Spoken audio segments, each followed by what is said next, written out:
महाराष्ट्र बंद को लेकर हाईकोर्ट सख्त। महाराष्ट्र के बदलापुर में 2 बच्चों के साथ स्कूल में यौन उत्पीड़न के खिलाफ विपक्षी दलों ने बंद का ऐलान किया है। ये मामला शुक्रवार को बॉम्बे हाईकोर्ट में पहुंचा। इस दौरान हाईकोर्ट ने राज्य सरकार से कहा है कि किसी भी राजनीतिक दल को बंद करने की इजाज़त नहीं है। अगर कोई ऐसा प्रयास कर रहा होगा तो उसके खिलाफ नियमों के मुताबिक कार्रवाई की जाए। ममता की पीएम मोदी को चिट्ठी पर सियासी संग्राम। कोलकाता के आरजे कर्क मेडिकल कॉलेज और हॉस्पिटल के मामले में हर गुजरते दिन के साथ सियासी पारा चढ़ता जा रहा है। किसी क्रम में पश्चिम बंगाल के मुख्यमंत्री ममता बनर्जी के प्रधानमंत्री मोदी को लिखे पत्र पर टीएमसी और बीजेपी में पलटवार चालू हो गया है। पश्चिम बंगाल बीजेपी के उपाध्यक्ष सौमित्री खान ने मुख्यमंत्री ममता बनर्जी पर निशाना साधते हुए इस पत्र लिखने को नौटंकी बताया। उन्होंने कहा, इतनी बड़ी नौटंकी पूरे विश्व में कहीं नहीं देखने को मिलेगी।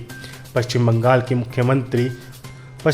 की मुख्यमंत्री ममता बनर्जी ने जो पत्र लिखा है ये पूरी नौटंकी है।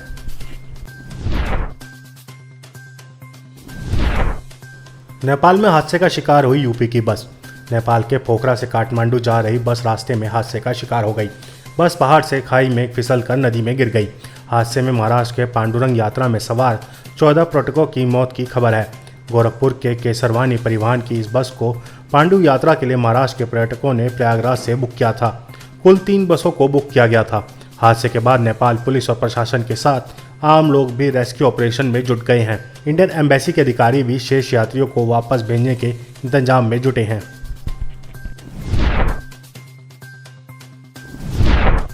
अनिल विज के लिए सिर्फ दुआ कर सकते हैं। हरियाणा में चुनाव की तारीख के ऐलान के बाद विपक्ष जहां सत्ताधारी बीजेपी पर हमला बोल रही है, वहीं सीएम नायब सिंह सैनी भी उन पर पलटवार करने में कोई कसर नहीं छोड़ रहे हैं। इसी बीच हरियाणा कांग्रेस की तरफ से अब बीजेपी के नेताओं पर निशाना लगाया जा रहा है। हरियाणा कांग्रेस के एक्स अकाउंट पर पोस्ट कर लिखा गया कि कैप्टन साहब और धनखड़ साहब खुद लाइन में लगे हुए हैं और विज साहब की हालत देखकर तो आप सिर्फ दुआ ही कर सकते हैं। भाजपा अपनी छलनी के छेद देखे। दरअसल बीजेपी की तरफ से कांग्रेस को लगातार आपसी खींचतान को लेकर घेरा जाता है, जिस पर कांग्रेस की तरफ से पलटवार किया गया है। छत्तीसगढ़ के अस्पतालों में तैनात होंगे हथियारबंद जवान। छत्तीसगढ़ के विष्णुदेव राय सरकार ने सरकारी अस्पतालों की सुरक्षा को लेकर एक बड़ा फैसला लिया है। सीएम विष्णुदेव के निर्देश पर प्रदेश के सभी सरकारी अस्पतालों में अब हथियारबंद रिटायर्ड आर्मी के जवान तैनात किए जाएंगे। इस कदम का उद्देश्य अस्पतालों और वहां के स्टाफ की सुरक्षा को मजबूत करना है। विशेष रूप से हाल ही में कोलकाता के एक मेडिकल कॉलेज में मेडिकल छात्रा के साथ हुई अत्यंत गंभीर घटना के बाद, जिसे पूरे देश में अस्पताल सुरक्षा को लेकर चिंता बढ़ा दी है।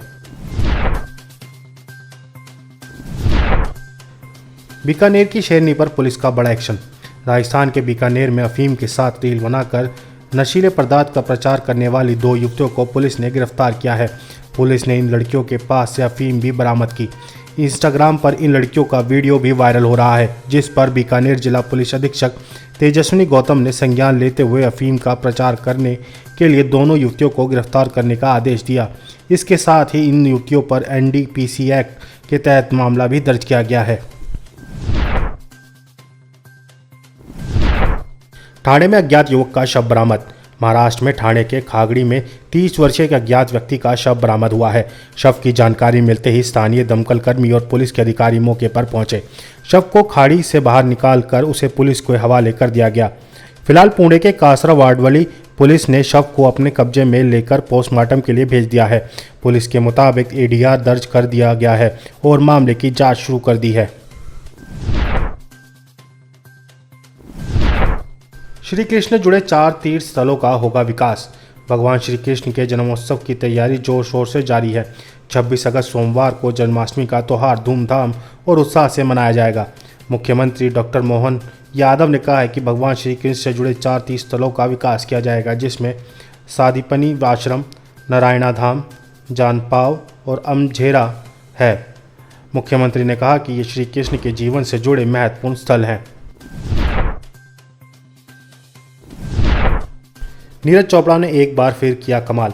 नीरज चोपड़ा ने एक बार फिर कमाल कर दिया है। उन्होंने सिर्फ 14 दिन के बाद ही पेरिस ओलंपिक का रिकॉर्ड तोड़ दिया। नीरज चोपड़ा ने पेरिस ओलंपिक में 89.45 मीटर का थ्रो किया था। अब लूसान डायमंड लीग में उन्होंने 89.49 मीटर दूर भाला फेंककर अपना यह रिकॉर्ड धराशायी कर दिया है।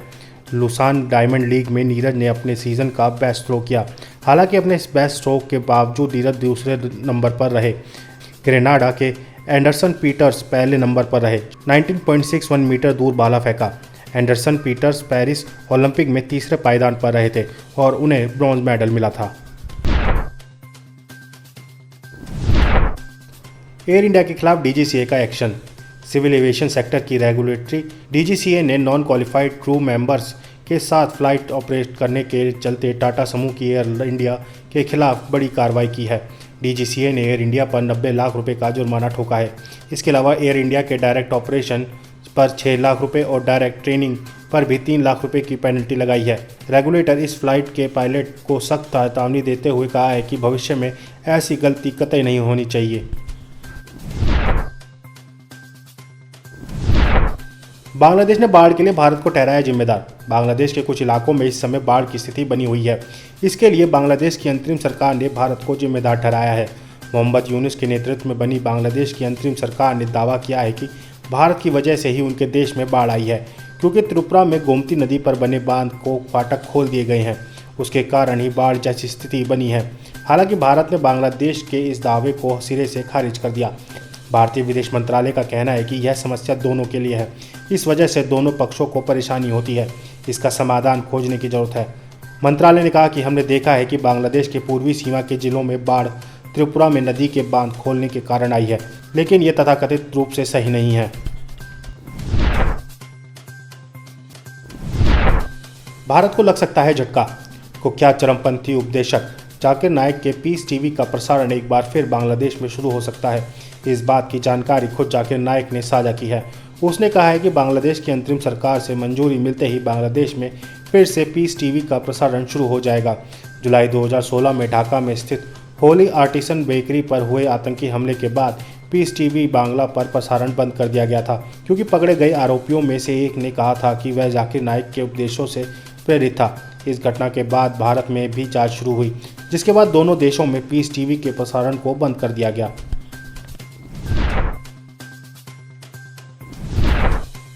कमला हैरिस ने राष्ट्रपति पद का नामांकन स्वीकार किया। कमला हैरिस ने अमेरिकी राष्ट्रपति पद के लिए डेमोक्रेटिक पार्टी का आधिकारिक तौर पर नामांकन स्वीकार कर लिया है। उन्होंने अमेरिका के लिए लोगों के बड़े वादे किए हैं।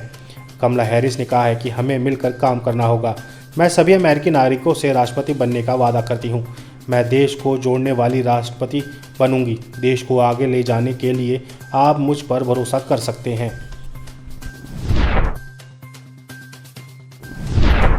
भारत कभी दूसरे की पीठ में छुरा नहीं मार सकता।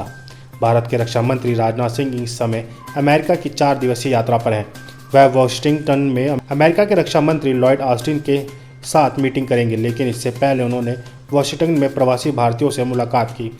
इस दौरान राजनाथ ने वासुदेव कुटुंबकम का संदेश दिया। उन्होंने कहा कि मैं यहाँ भारतीय समुदाय से यह कहना चाहूँगा कि पूरे ईमानदारी से काम करें।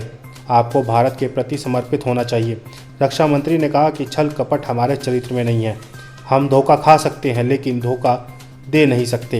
ये संदेश दुनिया को जाना चाहिए। यूक्रेनी सेना पर पुतिन का पलटवार। रूस और यूक्रेन का युद्ध लगातार जारी है। यूक्रेन की सेना ने रूस के कई इलाकों पर कब्जा भी कर लिया, लेकिन रूस ने भी अपनी सेना को यूक्रेन के इलाकों पर कब्जा करने का आदेश दिया है। रूस के राष्ट्रपति व्लादिमीर पुतिन के आदेश के बाद सेना आगे बढ़ रही है। डर की वजह से यूक्रेन में चेतावनी जारी की गई है। यूक्रेन के पूर्वी शहर पोक्रोवस्क को अब वहां के अधिकारी खाली करा रहे हैं। हालांकि कुछ निवासी ऐसे भी हैं जो इलाका छोड़ने नहीं चाहते। वे किसी तरह अधिकारियों से बचकर छिप रहे हैं।